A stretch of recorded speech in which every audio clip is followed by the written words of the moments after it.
প্রিয় বন্ধুরা, এখন একটা কথা বলবো, সেটা হচ্ছে যে যখন আপনি যাকে যত গুরুত্ব দিবেন, প্রায়োরিটি দিবেন, সম্মান করবেন, শ্রদ্ধা করবেন, ভালোবাসবেন, সেই লোকটাই আপনাকে সবসময় দেখবেন যে আঘাত করব।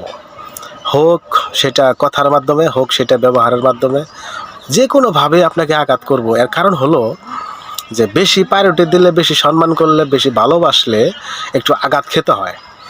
আঘাতটা কিন্তু আসলে খুবই একটা কঠিন কাজ।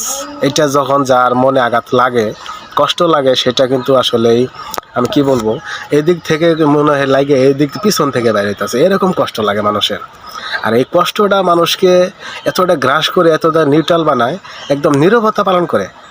এ থেকে আপনারা সবাই একটু সাবধান থাকবেন। কাউকে কখনো কথার মাধ্যমে হোক, ব্যবহারে হোক, আচরণে হোক, কোনোভাবে কষ্ট দিবেন না। কষ্ট দেওয়া কিন্তু আসলে খুবই একটা খারাপ বিষয়। আর আপনি কষ্ট দিলে কিন্তু আপনি মাপ চাওয়ারও সময় পাবেন না মৃত্যুর আগ পর্যন্ত। আপনি নাও পাইতে পারেন, যদি মাপ না চান তাহলে কিন্তু আপনি মাপ পাবেন না। এটা কিন্তু হিসাব দিতে হবে।